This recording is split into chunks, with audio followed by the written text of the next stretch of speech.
That's it. Is it working now? Okay. All right, we'll test. Can you hear us? All right, we'll start over again. Okay. We are So interviewing. we're testing first? We're ready. Okay. We are interviewing Peter Lufburrow. This is the September the 18th, 2003, the Riley County Historical Society. I am Oris Kelly, the interviewer, and Ray Kurtz is running the camera. And Peter, we're anxious to hear your story, and we would like to know, first of all, your birth date and current address. My birth date is June 24th, 1924, and I live at 1308 Wreath Avenue, Manhattan, Kansas. And the usual Army question, what is your name, rank, and serial number? My name is Peter C. Lufburrow. My rank, I ended up as a corporal, and my serial number was 15303326. And you remember that all these years. Well, yes. The one, of course, meant that I volunteered. Yeah. If you're drafted, there's a 3 in the beginning. And where were you on December 7th, 1941? I was a student at Berea College in Kentucky, and we didn't find out about Pearl Harbor until the day after. No one in the dormitory or anything had radios. We weren't supposed to have them in the dormitories at that time. So the next day when I went to work, I found out all about it. We figured we were pretty safe in Kentucky, though, because who would want to conquer Kentucky? There's nothing there that anybody would want. Yeah. Turned out later that that wasn't the case. Yeah. Tell us a little bit about your background. Where were you born and raised, and your parents and your brothers and sisters? I was born in New Brunswick, New Jersey. My father had been a captain in the ordnance in World War I. My mother was a librarian in the New York Library, and several others as we went along. And when the crash came, we got out of the lumber business. My father was a builder, and he bought a butter plant down in Roanoke, Virginia, with the feeling that in good times or bad times, people were always going to eat. And that's where butter came in. So we got into a type of business where we felt there wouldn't be the big economic swings that you had in the building business. Yeah. Well, how did you happen to get into the service then? What were your memories of that? Well, another fellow and I hitchhiked over to Richmond, Kentucky, and signed up. And when we were called up, I was initially assigned to the Army Specialized Training Program, ASTP, where they took men from all over the country, young men, and sent them back to school, and normally to study engineering. And I was assigned to Virginia Polytechnic Institute, and was there for 2 accelerated semesters, and the Army decided they wanted to send us all the infantry. That's how I got in the infantry. It was not through volunteering for that on my part. Yeah. But going into the infantry, I was assigned to the Rail Splitters, which was the 84th Infantry Division, and being Rail Splitters, it was the National Guard for the state of Illinois. And we trained down at Camp Claiborne in Louisiana, and had our maneuvers and everything. Finally, we shipped out, and we spent, I guess, a month in England, and then we went into Europe across Omaha Beach. But this was 4 months after the fighting had stopped there. But we still had to wait ashore because most of the ports around there were still in shambles, and they couldn't get the ships in and out. So we had to go into the regular landing craft infantry boats and the LCTs.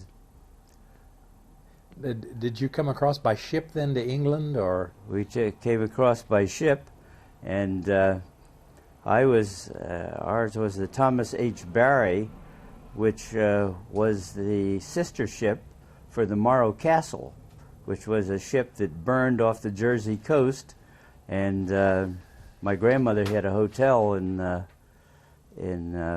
Asbury Park where it came ashore. And we went down. We were just finishing up in our summer cottage down on the Toms River, and went to visit our grandmother, where we could see that boat had just come in the day before, and there were still flames going on it, and there were a few people were still in the front of the boat, but I think there were over 400 that had died in the disaster. Yeah. That was the boat that I went overseas in. Yeah. And I was on G deck, which was two decks below the waterline. And during our trip across the Atlantic, there for a time, one of the submarine wolf packs, I guess, was taking a shot at our convoy because they wouldn't let us up on deck because they thought somebody might light a cigarette and give away our position. So we had to stay down in G deck, and we'd have been died like rats down there if we had gotten in. But we could hear depth charges going. They made a big thump against the side of the ship, and we knew that there were some submarines in the area, and there wasn't anything we could do about it except wait. Yeah. Well. But then we came into Southampton in England, and were assigned to Winchester for a while, for about a month, and before he shipped out to go overseas. Yeah. But fortunately, all the fighting was off of Omaha Beach by the time we arrived. Yeah. I remember looking at the fortifications there and wondered how in the world do they ever get off of the beach. Yeah. We had a chance to go into some of the pillboxes and so forth. Well, just tell your story of what happened from there and some of your impressions or events or... Yeah. Well, before before we shipped over to England, I was chosen to be in a mine and booby trap platoon. It was a feeling in our division that we would be encountering quite a few mines as we went across the continent, and so the Canadians took a platoon of men from each regiment to teach them how to handle them. It was thought that the Canadians knew quite a bit about it because the ones that were teaching us had been down in Sicily and had been in North Africa and so forth. So there was a time when I could take just about any German mine apart. The way they taught us to dismantle mines was to lay flat on your stomach and put your hands over your head and feel around until you got the detonator and take it out. And the reason for that was that if you knelt over a landmine and it blew, then you'd be smithereens. So they felt that this way, if one of them did blow, and you'd have your steel helmet down over your head and would protect your body, and all you'd lose would be both arms and hands. So fortunately that didn't happen to many of us that were in our group, but that was the way that they trained us. Once we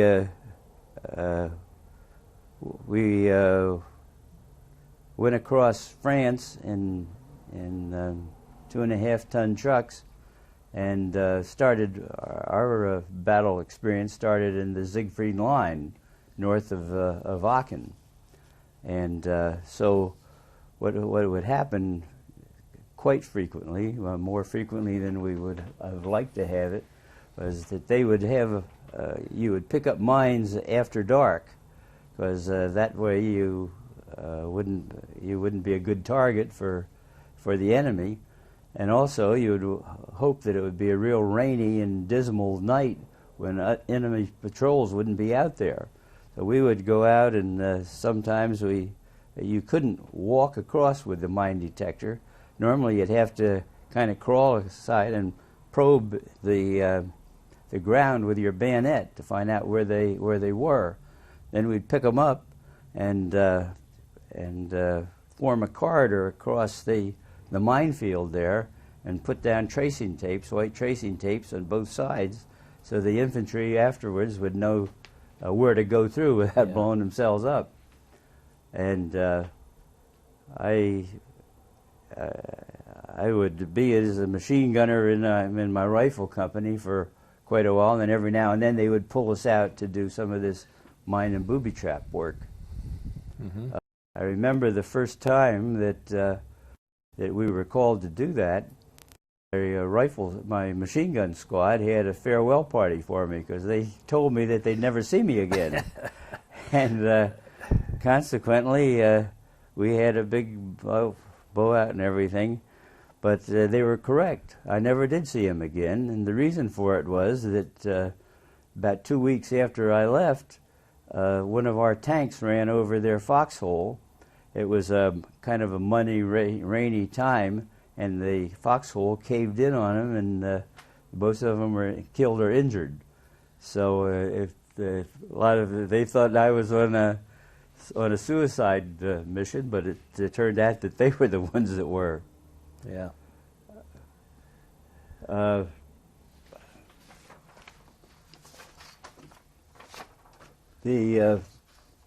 When we got into position in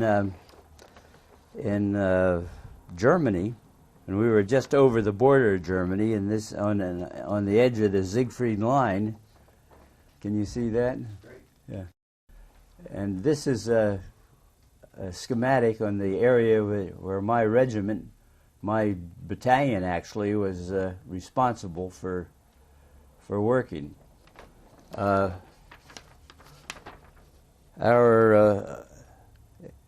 Our mission was to make a corridor through the Siegfried line, and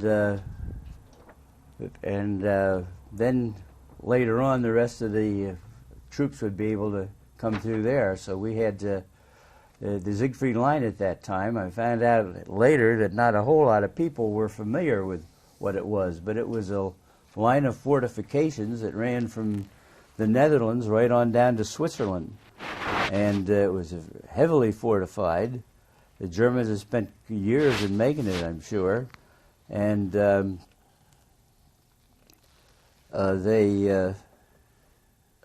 was and it ran 6 to 30 miles in depth.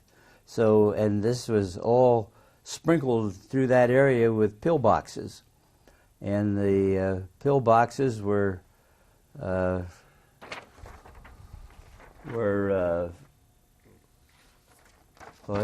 this is a picture of one of them that we had knocked out, and my battalion was there in Pruman that was working on this one. And each one of these pillboxes was just actually a little fort in itself. There would be maybe 20, 25, maybe 30 people in these pillboxes. And you can see how heavily fortified they are. It looks like around 2.5 feet of reinforced concrete, and it's been blown up here. And of course, every time we would capture a pillbox, we'd want to blow it up so that if the Germans counterattacked, we wouldn't have to go back and take that pillbox again. The first one that we captured, we put around 500 or 600 pounds of TNT in it, and decided we'd blow it up. And when we set it off, all it did was blacken the walls of the pillbox. Wow. It didn't do any more damage to it. So after that time, we always brought the engineers in to do that. They did a much better job than we did. Our main objective there was to capture Degeilenkirchen, which was a transportation hub, and and they had a lot of little small towns there that most people wouldn't pay any attention, but to an infantryman who went through there, some of them really stick out in your mind. One of them was Beek and Lafarth, and the ones along there. This is one near Beek, which is on the way to Lafarth, and it's a picture of a litter bearing group. So for some reason or other, the Germans fought like the Dickens to maintain control of Lafarth. I don't know why it was. It was either a communications hub or a command post or something. But there were a lot of casualties that we had there, and I was chosen to be a member of one of these litter troops or litter squads that went through there. The first thing that I learned on that was that everybody that got wounded badly enough to be carried out on a stretcher always weighed around 240 pounds or more. And the litter bearers always were little scrawny guys like me at about 150 pounds. But there were 3 or 4 of them, and I did that for about 3 days before they finally captured Lafarth.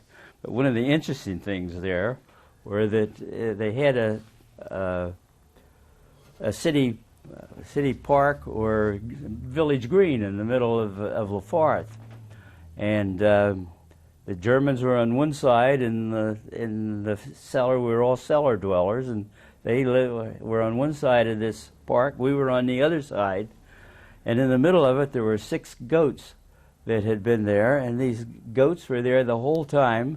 Men were being killed, they were being wounded, carried out and everything, and those stupid goats weren't even scratched for that whole period of time. So as we were fighting our way through there, we were in we'd been fighting the Siegfried Line for around 50 days, and we thought, and we'd been constantly in there, no baths, no nothing, and we'd had quite a few casualties. So we expected we were going to be pulled out for rest and relaxation, and to replace some of the casualties that we'd had. And so, sure enough, one night, a number of 2.5-ton trucks pulled in there, and he said, "Boy, we're going back for R&R now." And lo and behold, we got in the trucks, and they barreled out of there, going full blast with their headlights on. And you just don't do that in a combat zone. It draws enemy fire. So we began thinking something was wrong. And they took us down there, and the next thing we knew, we were thrown right in the middle of the Battle of the Bulge in Belgium. The Battle of the Bulge started on the 16th, and I believe, and I know our part of the division was in position in Belgium on the 19th. And I think most of the rest of it was there too, because they sure had a lot of trucks going back and forth. The trucks that took us down there, we found out later, had been, and these were trucks that were supposed to use for our relief and reinforcements and so forth. They had been captured by the Germans and either wiped out or captured and taken away, which meant that we didn't have any way of getting out of there if things continued to go wrong for us. So our mission there was to defend Marseille, which was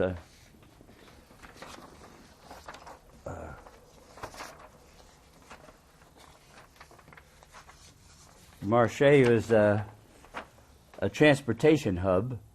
This is Marseille. We were supposed to defend that, and our orders were to go out and take all of these roads and take charge of those in these small little towns, and and defend them without fail, because this being in the Ardennes forest, the tanks couldn't go out through the forest. They had to go along these roads. So we went out and captured those roads. Let me see if I. And this is the way we did it. These are troops walking through the snow. Back here is a tank in case we run into any roadblocks or strong points or something that was giving the infantry trouble. We could call these tanks up and defend it that way. Here's another picture of the men going along the road. Again, you can see that it's not good tank country off to the right or the left there. They had to go through this old lane or road or whatever it was. So even though it doesn't look like much, it was a place where we put a lot of emphasis on to get these kind of roads under control. This is another picture which shows digging in. This was a part of one of our companies that had come under fire from the Germans, and here was a man that had been killed, and it's one of our soldiers. That's his helmet. There's his canteen down around there, and all these other men are digging to beat the band to be able to hold that position. One thing for those people that don't think they would be very good at digging foxholes or digging holes in the snow like this, when the ground is frozen for about the top 4 or 5 inches, you'd be amazed at how fast you can do it when he's shooting at you. This is another picture of men that have dug in. This is to defend a fairly wide meadow, I guess. And there's a man in the foxhole. There's another one down here digging in.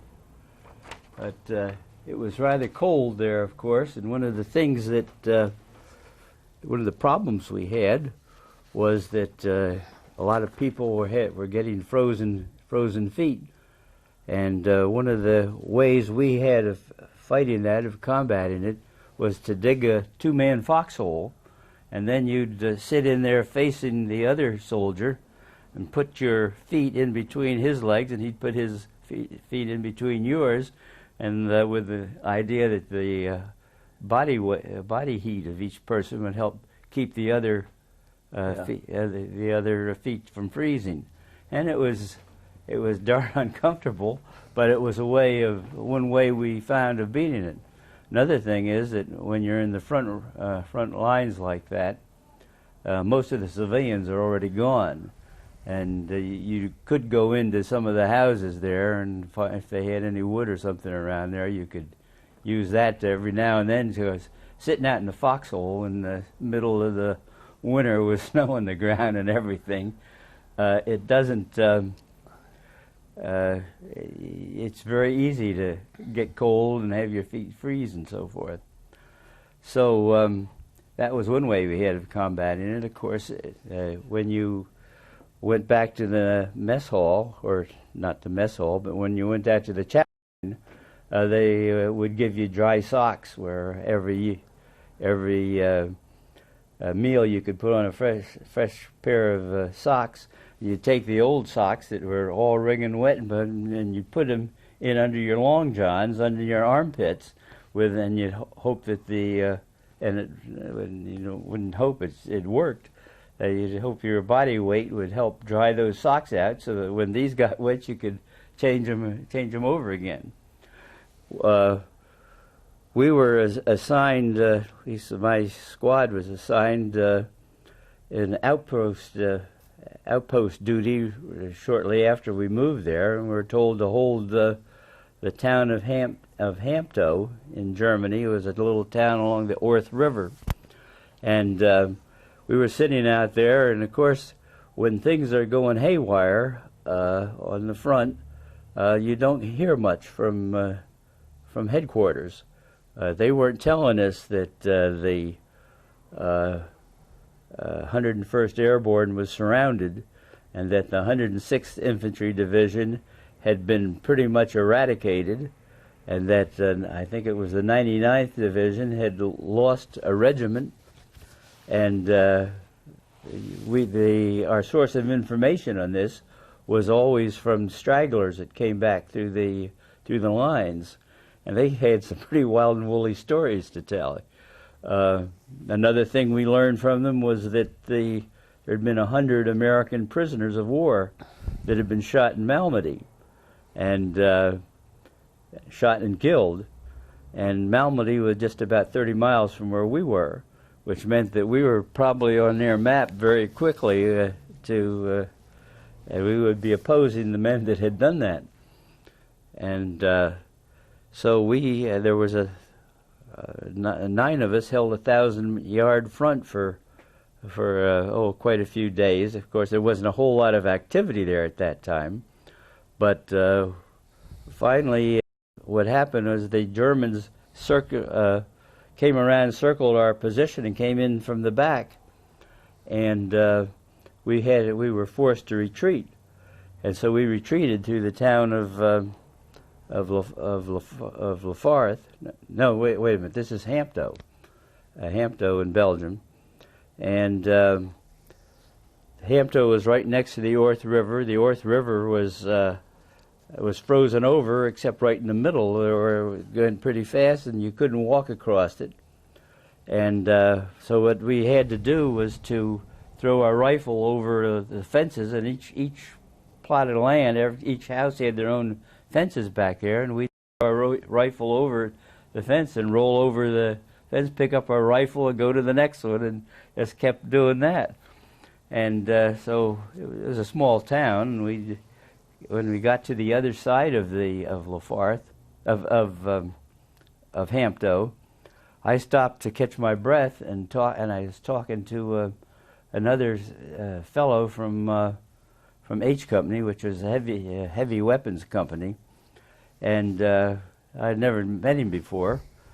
And while we were talking, my watch fell off of my wrist, and there's something was wrong with the wristband. So I bent over from my hips, picked up my watch, and while I was down there, the Germans had set up a machine gun in the church steeple, and almost the second that I bent down, they cut loose at us, and this fellow I was talking to caught 4 bullets right across his chest, and of course he was dead almost before he hit the ground, but before he hit the ground, he fell right over me, and that kept me down, so I didn't, otherwise I would have picked up my watch and stood up and I would have gotten it. But he must have weighed around 250 pounds, it seemed. I finally rolled out from under him, went into a drainage ditch, and followed that back and went into our second line of defense, which was about 2.5 miles behind where Hampto was. And we got in there, I guess the middle of the afternoon, and we were setting up a line of defense to fight some Germans. We had captured a German soldier who was disgruntled with the whole war and the German army in particular, and he told us that at 6 o'clock that night there would be a column of Germans coming right down that hill. And so we didn't have much time to do anything. We didn't have any artillery. We didn't have any tanks or anything like that. But what we did have was half a truckload full of landmines, and we didn't have enough time to dig in and bury these landmines like you usually do. So we just took them out and laid them on top of the ground at strategic places. and we knew that the Germans wouldn't be able to see it after it became dark anyway. And one of the other things we did was to set a daisy chain across the road, and had 2 soldiers out there manning this daisy chain. Of course, a daisy chain is you tie 8 or 10 landmines together. You pile them on one side of the road, and then when you see the enemy coming along, then these 2 men in that foxhole pulls them across. So everything was going fine. The 6 o'clock, just almost on call there, the Germans started their attack on us, and we had these 2 soldiers were out there to pull it across. We decided that our plan of defense was that we were going to let the first 2 tanks go through, and then we'd pull the daisy chain and get the rest of them. And with them going out and hopefully going in where our mines were. Well, what happened was the first one, which happened to be a King Tiger tank, a 70-ton tank, which was really a fearsome thing when you'd shoot artillery shells and anti-tank shells would bounce off of it. And so the first King Tiger ran over, he got off of the road and ran over that stack of 10 mines over there, and it blew a tread off and blew a hole in the King Tiger. And all the rest of them saw that, and there wasn't enough room for them to continue on the road because it was partially blocked by that tank. And they spread out through this field where we had all of our landmines laid out.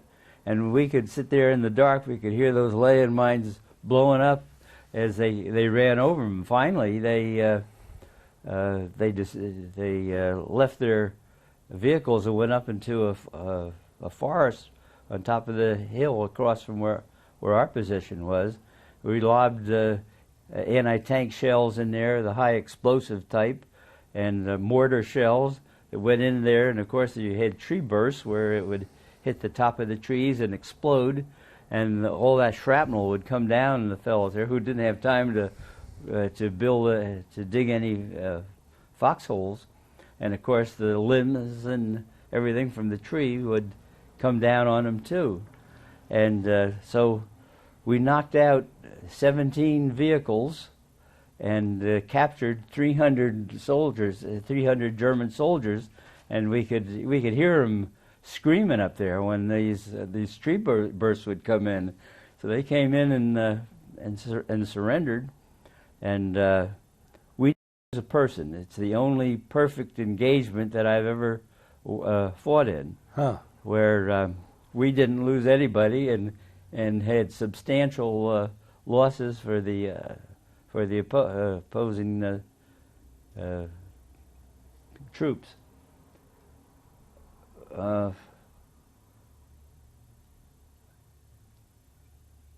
Let's see, what else could I? Oh, after the Bulge, we went back to the Siegfried Line, and most of the troops from the American and the German troops were involved with the Battle of the Bulge, and there was very little activity, and our positions are almost the same as when we left. And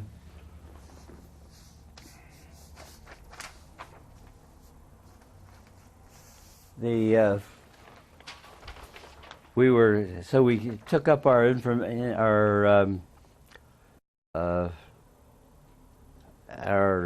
offensive back to where it had been before we went to Belgium. And the next big natural obstacle that we had was the Roer River.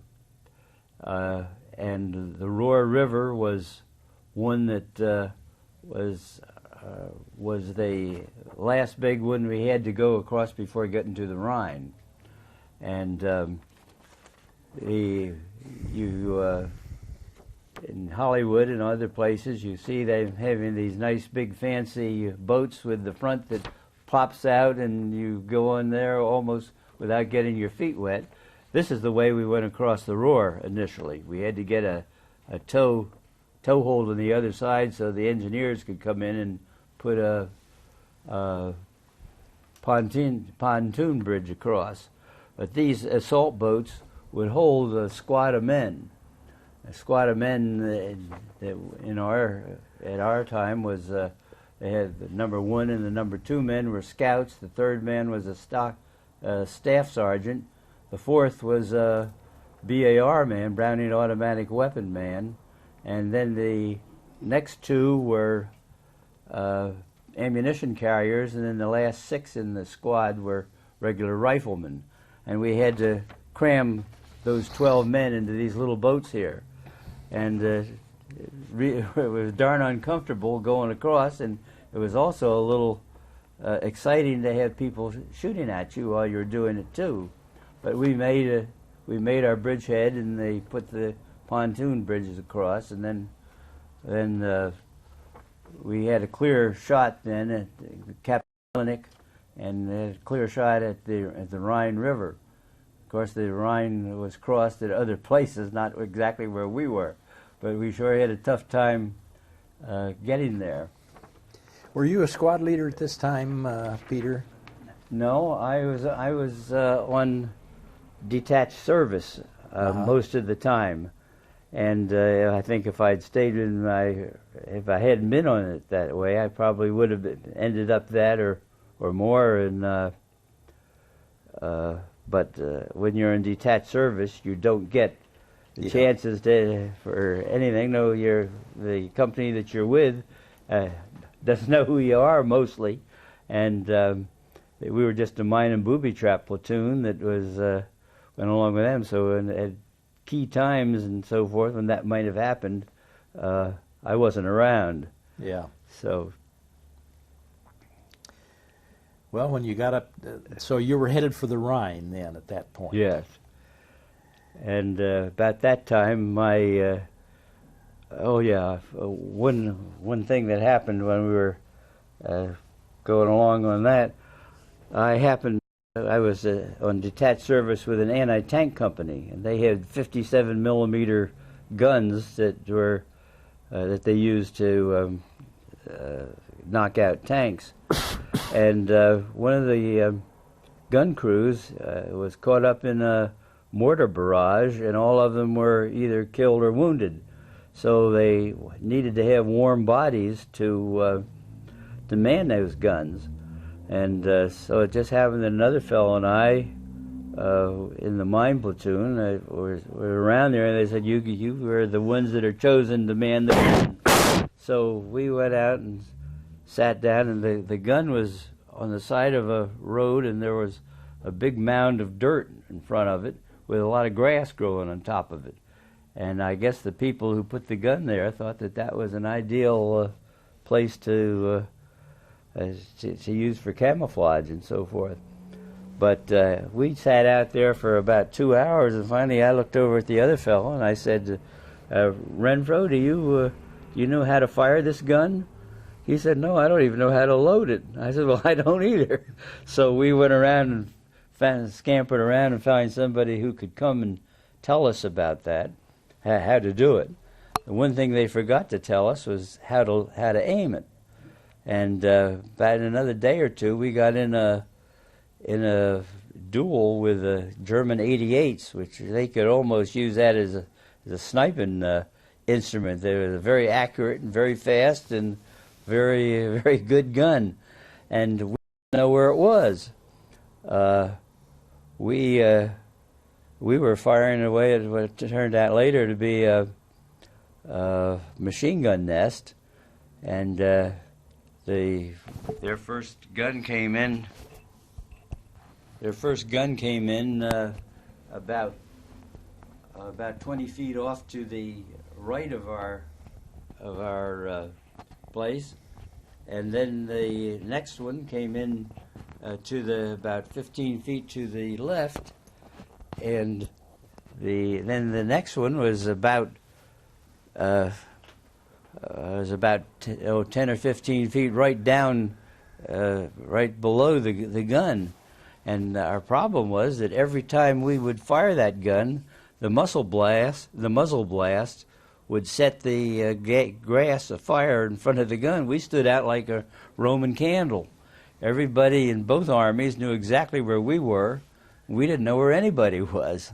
And it just happened that there was a tank destroyer 90 that was right over back a terrain feature behind us, and they found out where that 88 was, and they dropped a couple of shells in there and wiped it out.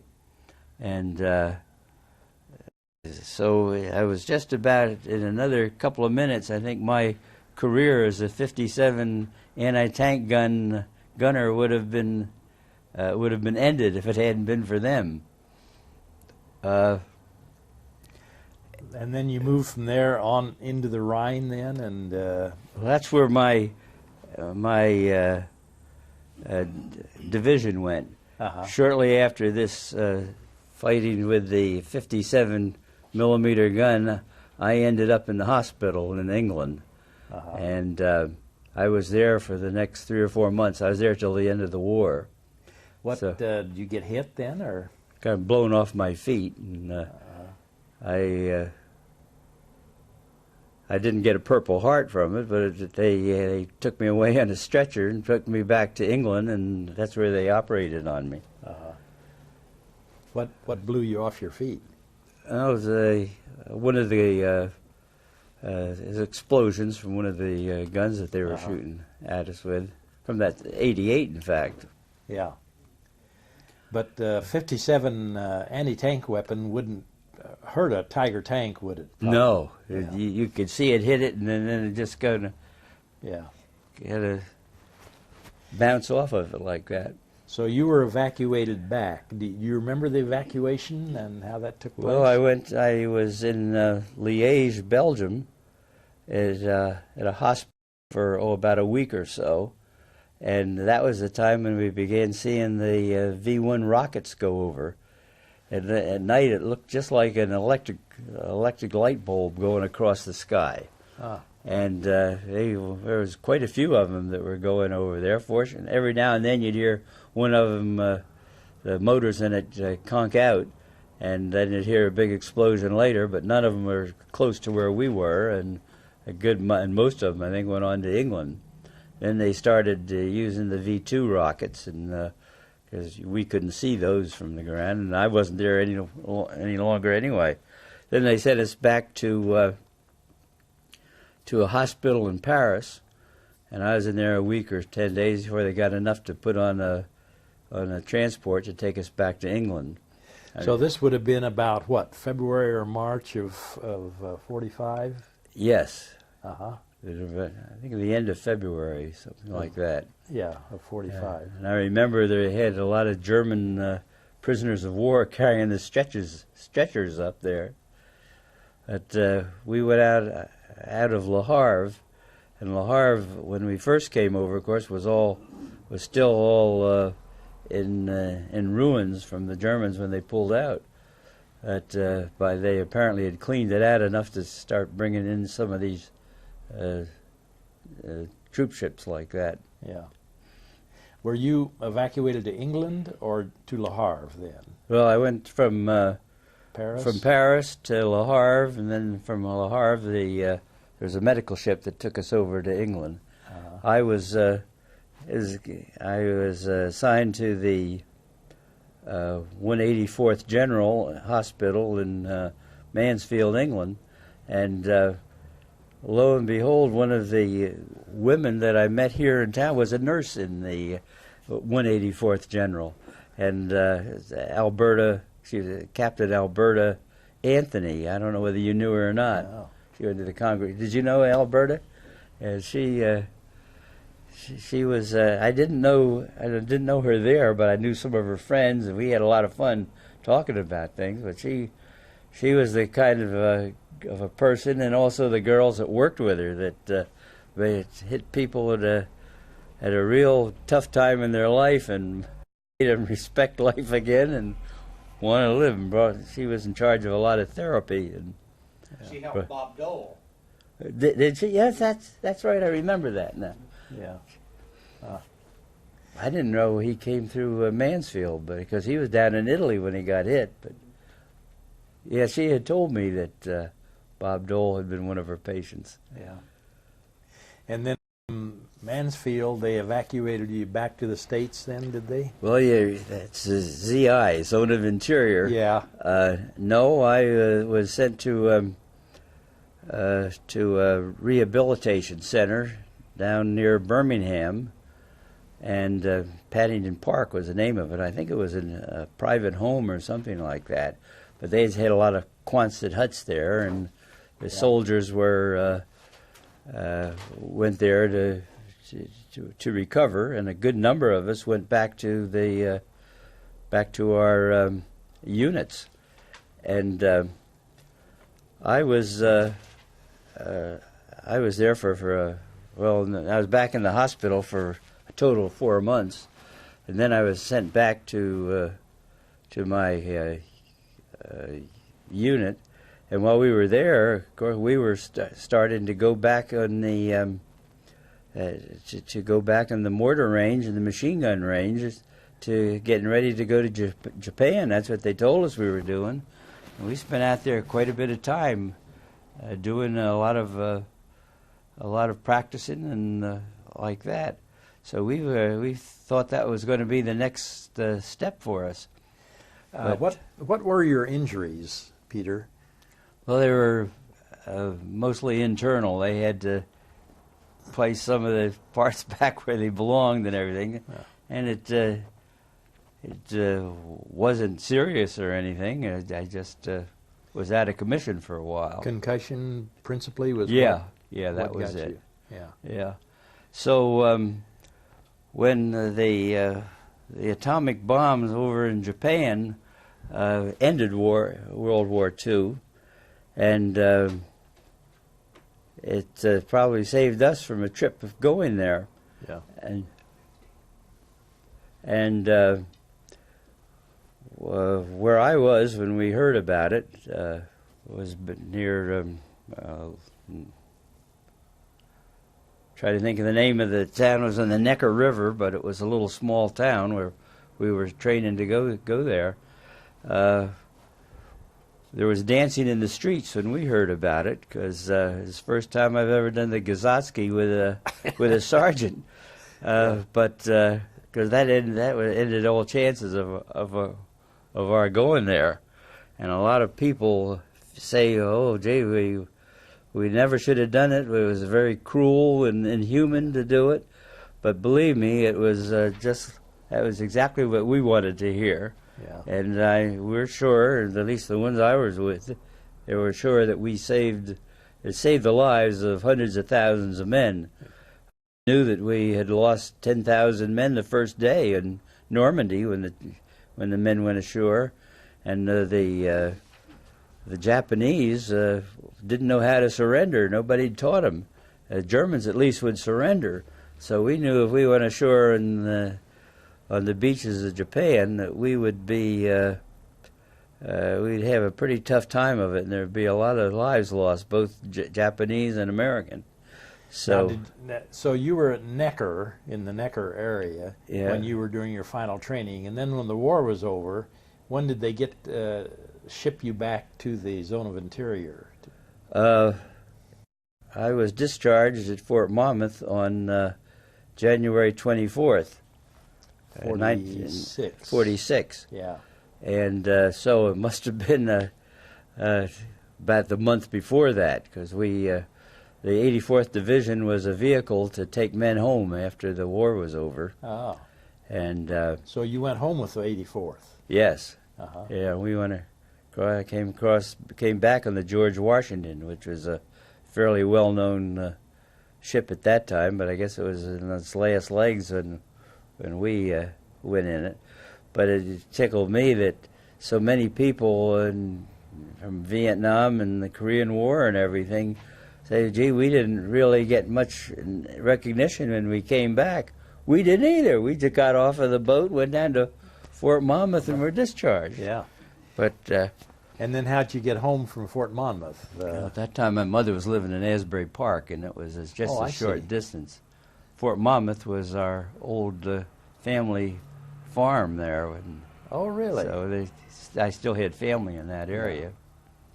So that was But home. That was home, Yeah. at that time. Yeah. But we felt that the atomic bomb saved a lot of lives, and I think that my life might have been one of them that was saved. Sure. Yeah. And then after you were discharged and you went home, and then what was your life like? What did you do, and what was your civilian job then? Well, I went back to school Uh-huh. and graduated from Washington Lee University in Lexington, Virginia, and then I had a series of. Then I got into I started off in the glass container business, where we sold truckload quantities of glass containers to the food packers, so forth.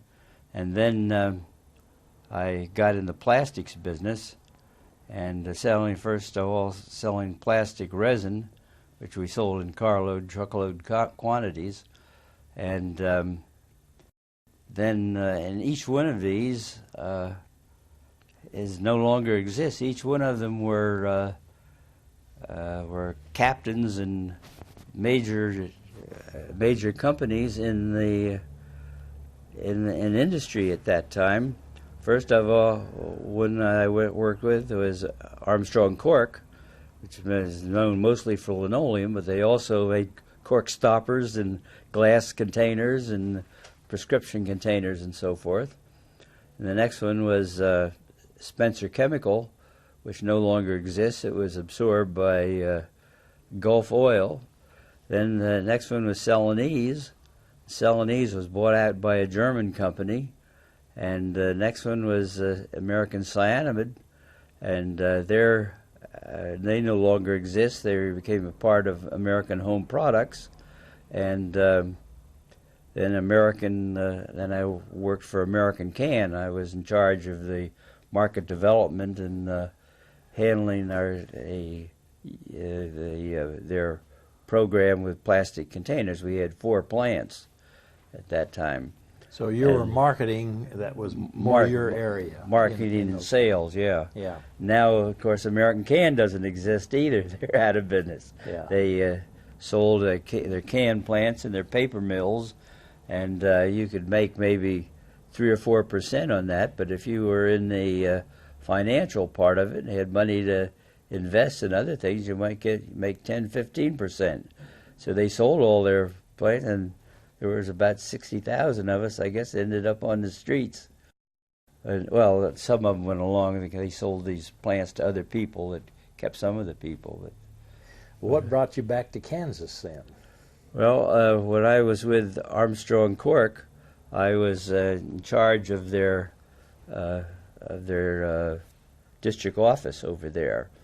And while I was there, I met my wife, and we got married. And from that time, I was in Cleveland and Detroit and Grand Rapids, and back in Connecticut, and we lived in Connecticut for 25 years. But she graduated from the St. George High School here, and we decided we'd move back to Manhattan for retirement, and that's what we did. Yeah. How many children do you have? I have 3. Uh-huh. One's a financial analyst, and my daughter is financial analyst in Maine, and my youngest son is with the FBI. He's a special agent there, and his specialty is weapons of mass destruction and also anti-terrorist group. And then my other son makes mandolins down in Nashville, Tennessee. So. And grandchildren? No, none of them. Still waiting for it. Still waiting for that, yeah. Did you use the GI Bill when you went back to school then? Yes. Uh-huh. That was really a lifesaver at that time. Sure. But you were not married at the time you No. were back in school. You married later when you were with, as you say, Cork Armstrong. Right. Yeah. Yeah. Well, you've had a great, interesting life, haven't you, Peter? Well, it has been interesting, yeah. And my 50th wedding anniversary is coming up on October the 4th, and all of our kids will be there. We've rented a cottage and on Cape Cod, and we're all going to go down there for a week. Well, great. So, well, this has been very interesting. Do you have any other? Haven't asked you about your medals. What medals did you earn during the time you were in the service?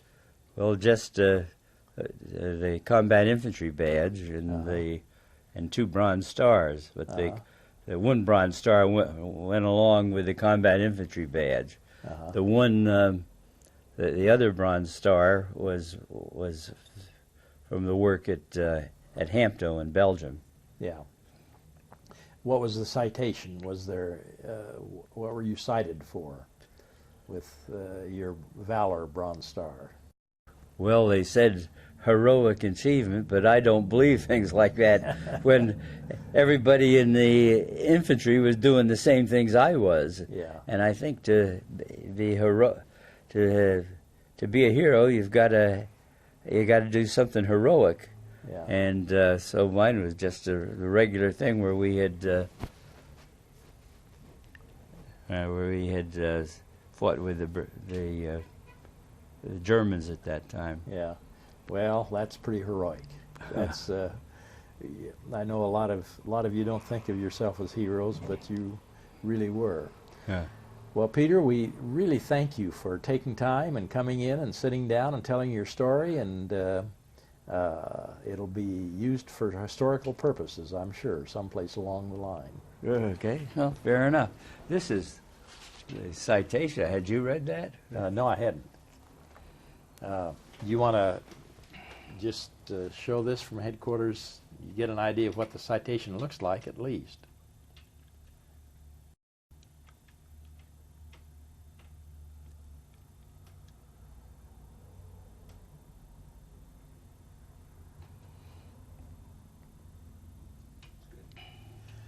All right. Well, thank you very much, and There it is.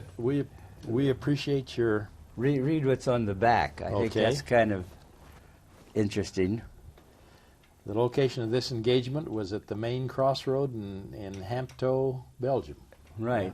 And then the inhabitants there, the Belgians, had put up a little monument there, and they had these in French here, which said this is the place where the invader was stopped in the fighting between 1944 and 1945, and they tell me, and I went back to see this after 25 years. They told me that this marker shows where the deepest penetration of the German army occurred during their winter offensive, which is now called the Battle of the Bulge. This offensive stopped 25 yards from my foxhole. Oh, boy. It started out with hundreds of thousands of Germans coming along there, and of course they had the Bola fighting at Bastogne and around there, but the deepest penetration that they had in the whole country of Belgium ended at my foxhole. Yeah. And it was not a big pitched battle or anything. It was just a couple of reconnaissance vehicles that we shot down there. Well, thank you very much, and we'll conclude this interview, and we appreciate it again.